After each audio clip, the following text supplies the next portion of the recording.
ओम नमः शिवाय। हर हर महादेव। माता पार्वती की जय। आप सभी भक्तों का दिन शुभ और मंगलमय हो। आज की वीडियो में आप सभी श्रवण करेंगे मार्गशीर्ष मास के कृष्ण पक्ष की मासिक शिवरात्रि की व्रत कथा। मासिक शिवरात्रि का व्रत भगवान शिव और देवी पार्वती के पूजा के लिए किया जाता है।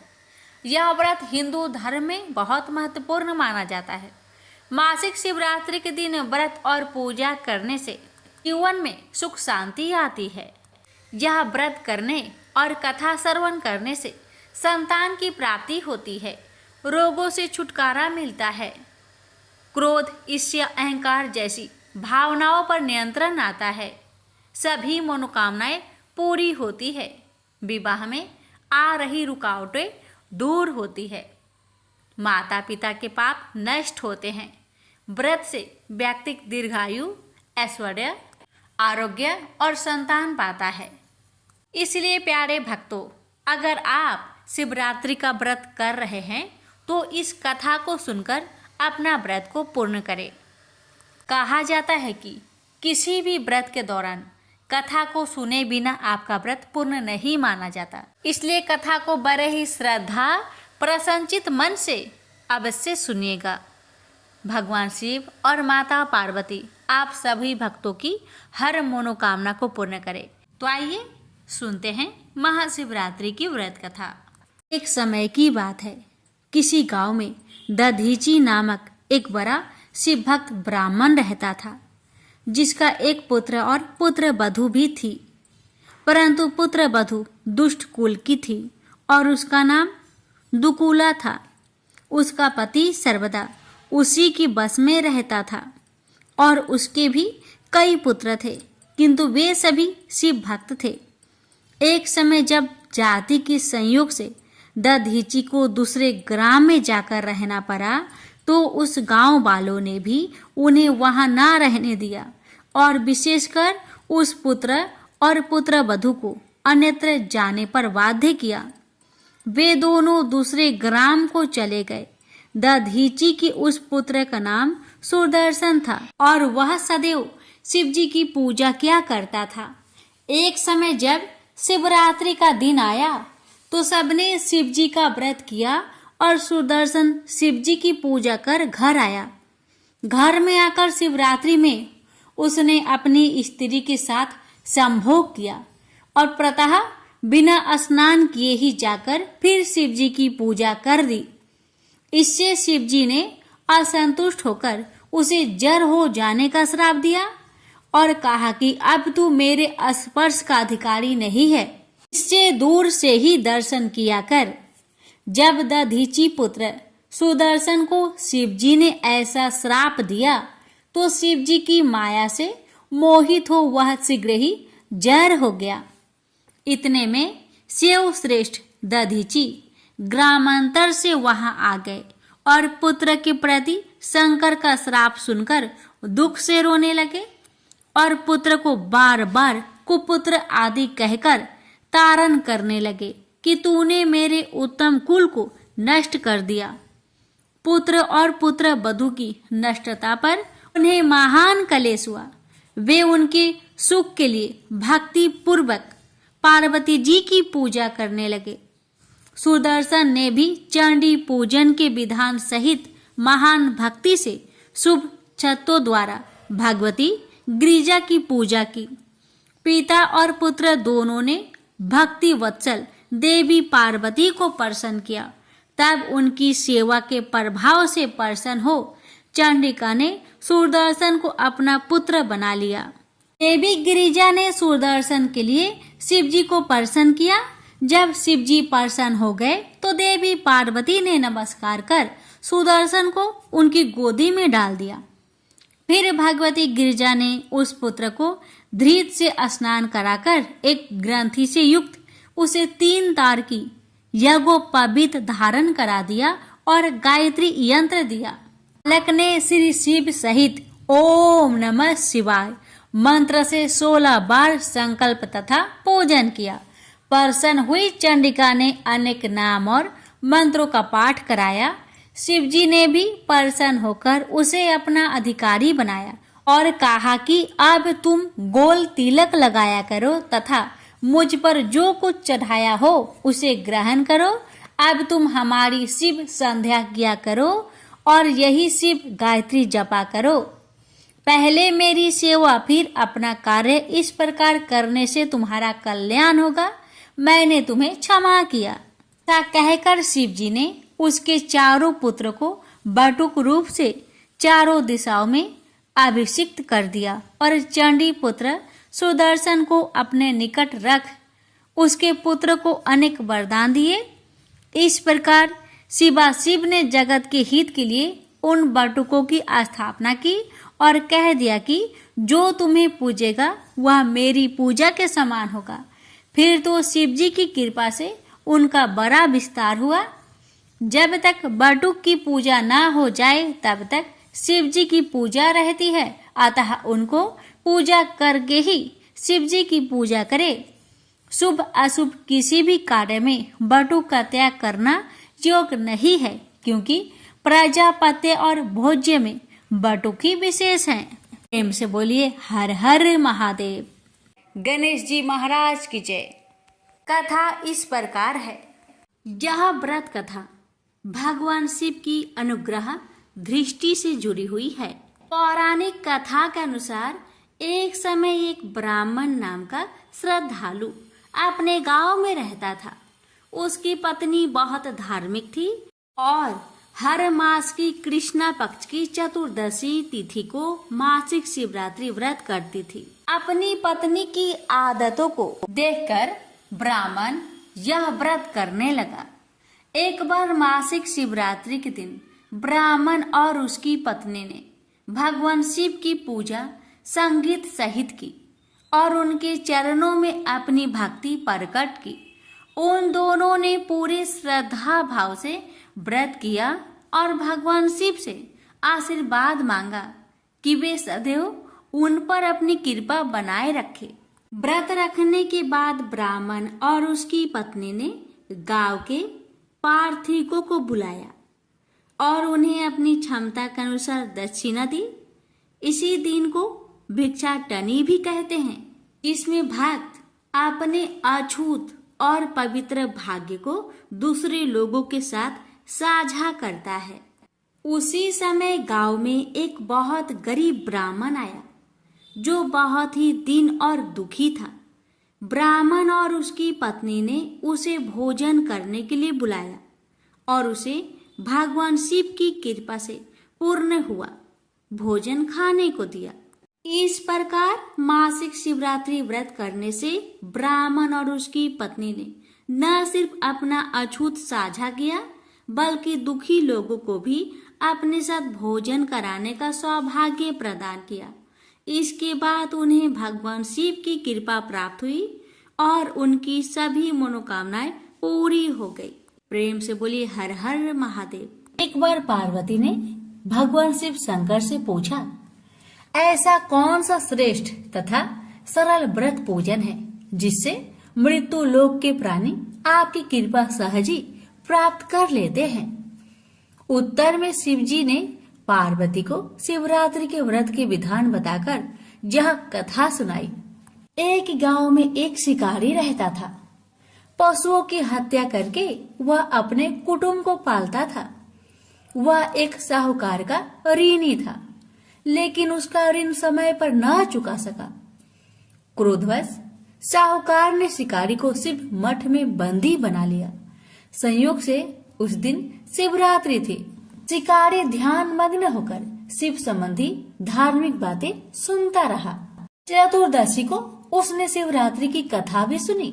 संध्या होते ही साहूकार ने उसे अपने पास बुलाया और ऋण चुकाने के विषय में बात की।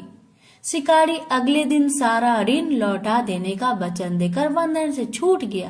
अपनी दिनचर्या के भांति वह जंगल में शिकार के लिए निकला, लेकिन दिन भर बंदी गृह में रहने के कारण भूख प्यास से व्याकुल था। शिकार करने के लिए वह एक तालाब के किनारे बेल वृक्ष पर पड़ाव बनाने लगा। बेल वृक्ष के नीचे शिवलिंग था जो बेल पत्रों से ढका हुआ था। शिकारी को उसका पता न चला। पड़ाव बनाते समय उसने जो टहनियां तोड़ी वो संयोग से शिवलिंग पर जा गिरी। इस प्रकार दिन भर भूखे प्यासे शिकारी का व्रत भी हो गया और शिवलिंग पर बेलपत्र भी चढ़ गए। एक पहर रात्रि बीत जाने पर एक गर्भिणी मृग तालाब पर पानी पीने पहुंची। शिकारी ने धनुष पर तीर चढ़ाकर जयो ही प्रयंचा खींची। मृगी बोली, मैं गर्भिणी हूँ, शीघ्र ही प्रसव करूंगी। तुम एक साथ 2 जीवों की हत्या करोगे, जो ठीक नहीं है। मैं अपने बच्चों को जन्म देकर शीघ्र ही तुम्हारे सामने प्रस्तुत हो जाऊंगी, तब तुम मुझे मार लेना। शिकारी ने प्रयंचा ढीली कर दी और मृगी झाड़ियों में लुप्त हो गई। कुछ ही देर बाद एक और मृगी उधर से निकली। शिकारी की प्रसन्नता का ठिकाना न रहा। समीप आने पर उसने धनुष पर बाण चढ़ाया।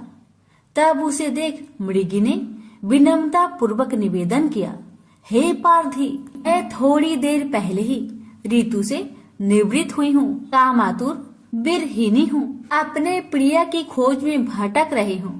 मैं अपने पति से मिलकर शीघ्र ही तुम्हारे पास आ जाऊंगी। शिकारी ने उसे भी जाने दिया।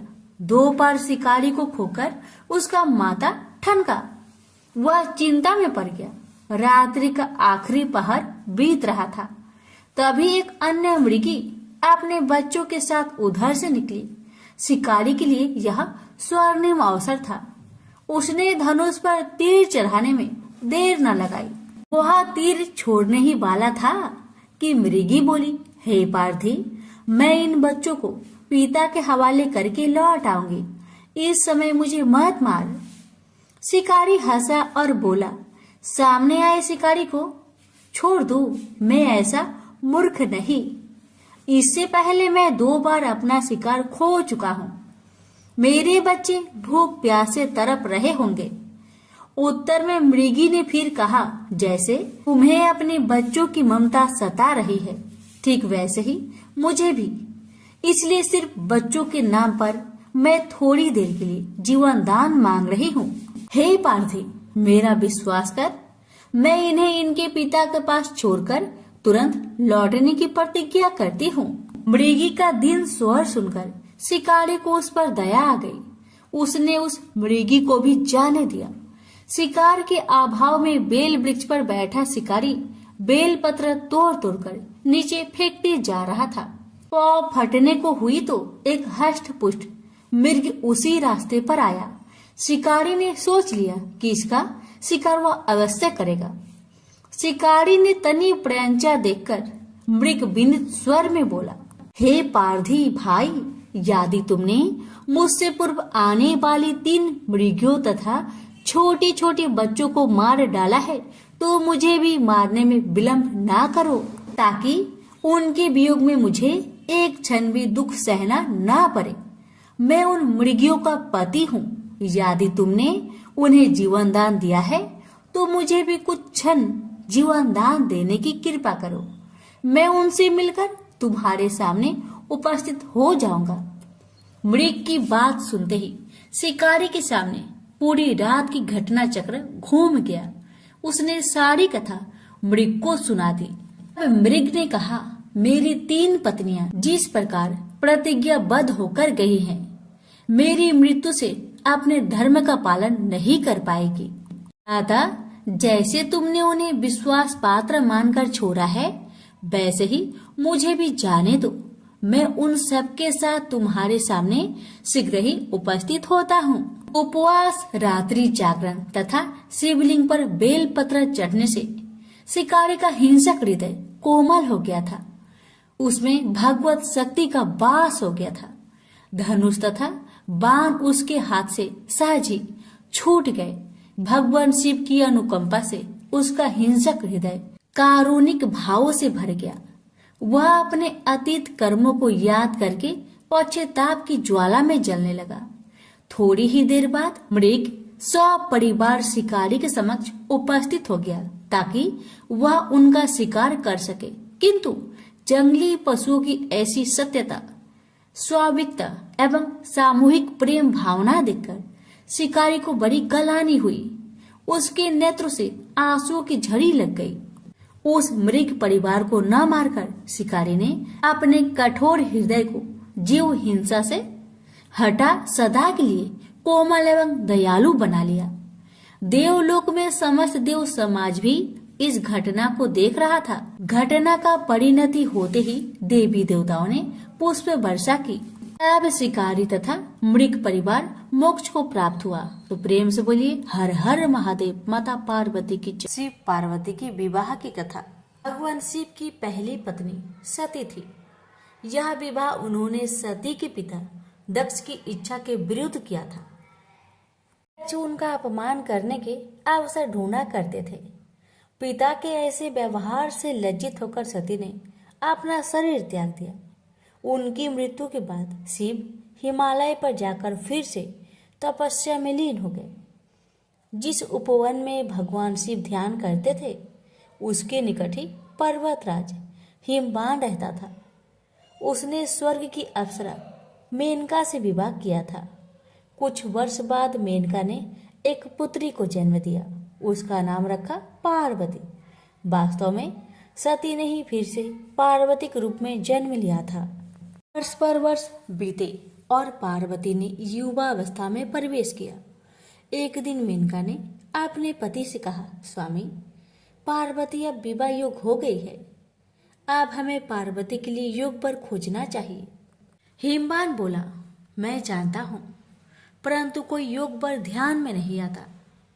मैं अपनी पुत्री का हाथ उसी के हाथ में दूंगा जो सब प्रकार से योग होगा। एक दिन नारद मुनि हिमवान के घर आए। जब उन्होंने पार्वती को देखा तो हिमवान से बोले, हिम, तुम्हारी पुत्री के भाग्य में तो भगवान शिव से विवाह करने का योग है। नारद मुनि की बात सुनकर हिमवान सोचने लगा, शिव के पास मैं कैसे जाऊं? उन्होंने अगर अस्वीकार कर दिया तो? सती की मृत्यु के बाद उन्होंने किसी स्त्री का मुख तक नहीं देखा। परंतु मुझे वर खोजने की आवश्यकता नहीं। नारद मुनि की भविष्यवाणी असत्य नहीं होगी। मैं धीरज पूर्वक प्रतीक्षा करूंगा। परंतु एक दिन हिमवान का धीरज टूट गया। उसे एक विचार सूझा। वह मेनका से बोला, मैं पार्वती को शिव की सेवा करने भेजता हूँ। वो उसके रूप और गुण के प्रति आकर्षित जरूर होंगे। मेनका बोली, विचार तो बहुत उत्तम है। हिमवान ने पार्वती को अपने पास बुलवाया और कहा, बेटी, भगवान शिव उस उपवन में तपस्या कर रहे हैं। तुम अपनी सहेलियों के साथ जाकर उनकी सेवा किया करो। पार्वती बोली, अवश्य पिताजी, हमने अनेक बार उन्हें देखा है। पार्वती और उनकी दो सहेलियों को लेकर हिमवान शिव के पास गए और उनसे निवेदन किया, हे भगवान, आपके पास पूजा अर्चना की तैयारी करने वाला कोई नहीं है। मेरी पुत्री यह सेवा कर सकती है। हिमवान की बात सुनकर शिव सोचने लगे, कन्याएं भले ही सेवा करे। जो व्यक्ति संसार से वैराग्य ले चुका है उसे इनसे कोई व्याघात नहीं पहुंचेगा।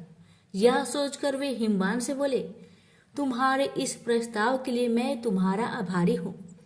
कन्याएं मेरी इच्छा अनुसार सेवा कर सकती है।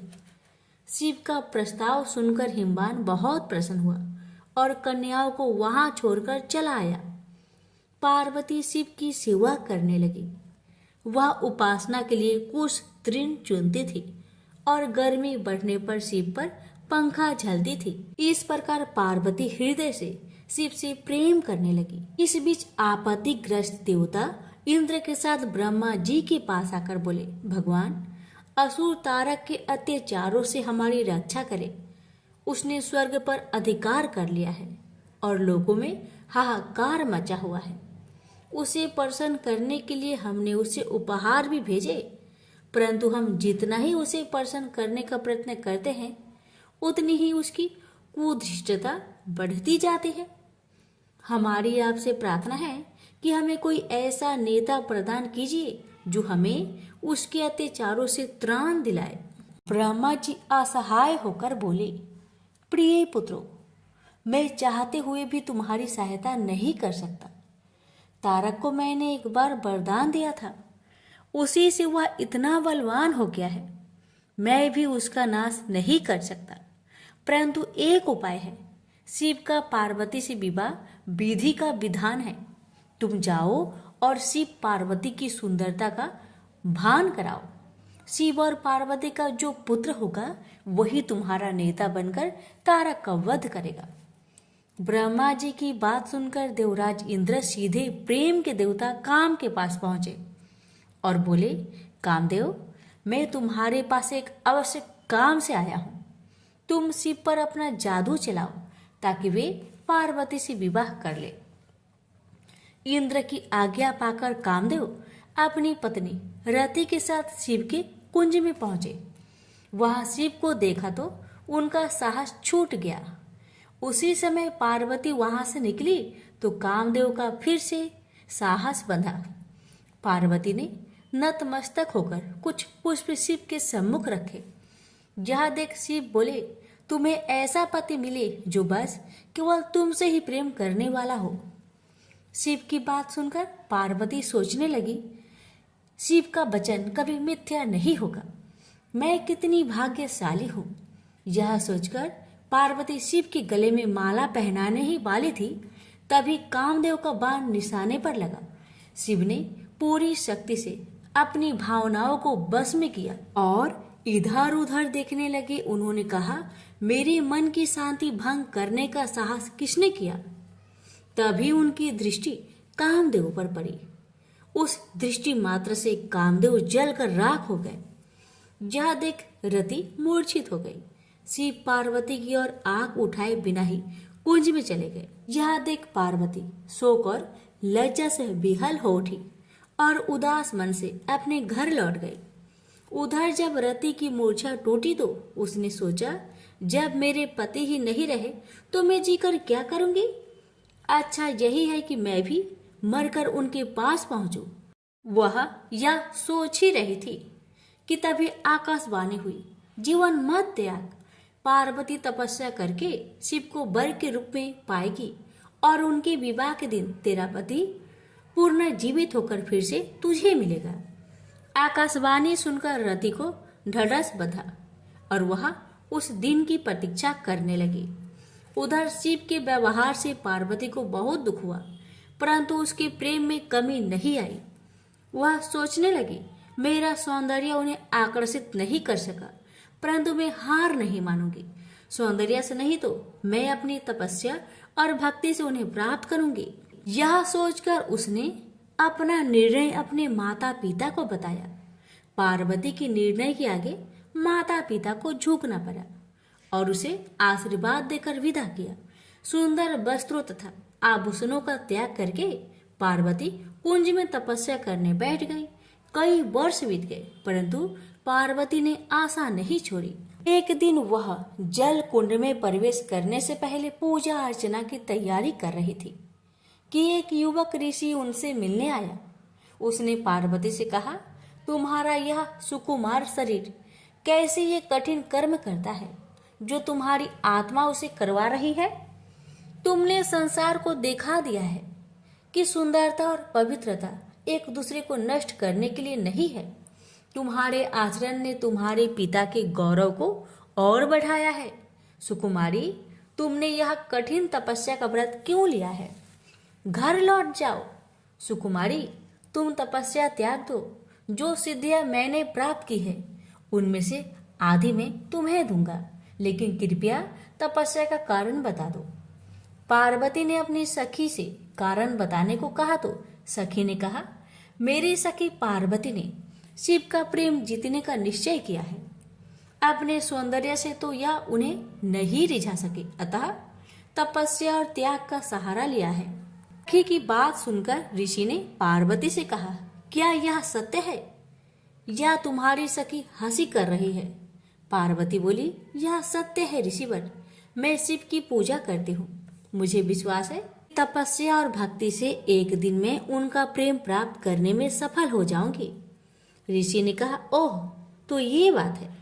मैं शिव को जानता हूँ। वह तो अपने सारे शरीर पर भस्म रमाए रहता है, आग उससे लिपटे रहते हैं, चर्म धारण करता है। तुम्हारी जैसी सुंदर युवती कैसे उसकी पत्नी हो सकती है? वह निर्धन है, अघोर है, यह सारा संसार जानता है। वह तुम्हारे योग्य नहीं है। उसका विचार त्याग दो और कोई दूसरा व्यक्ति चुन लो। ऋषि की बातें सुनकर पार्वती क्रोधित होकर बोली, चुप रहो। महान आत्मा को महान आत्मा ही पहचान सकती है। नीच प्राणी उच्च विचारों को समझ नहीं सकता। तुम्हारा वचन तुम्हारी दुर्भावनाओं का सूचक है। शिव दिखावे से नहीं प्रभावित होते हैं, न किसी को प्रभावित करते हैं। वे अघोर है, निर्धन है, चर्म धारण करते हैं, उनके शरीर से सर्प लिपटे रहते हैं। तो क्या हुआ, वो मेरे मनोनीत देवता है। उनमें चाहे दुर्बलताएं अधिक हो और गुण कम, फिर भी मैं उन्हें चाहती हूँ। पार्वती की सहेलियां यह सुनकर चकित रह गई। पार्वती उनसे बोली, प्रिय सखी, इनसे कहो कि चले जाए, क्योंकि इन्होंने अपने हृदय को ऐसे विचारों से कुलुषित कर रखा है। बुरी बात कहना पाप है, तुरंत उसे सुनना भी और भी बड़ा पाप है।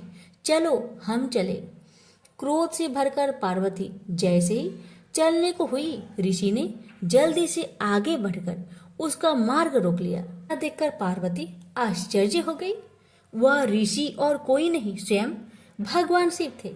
वे पार्वती से बोले, सुकुमारी, तुम्हारी तपस्या और भक्ति ने मुझे जीत लिया है। मैं तुम्हारे सामने विनीत हूँ, तुम्हारा दास हूँ। किंतु कर्तव्य परायणा पार्वती शिव को छोड़ अपनी सखी के पास जाकर बोली, सखी, इनसे कहो कि मेरे पिताजी से विवाह का प्रस्ताव करना होगा।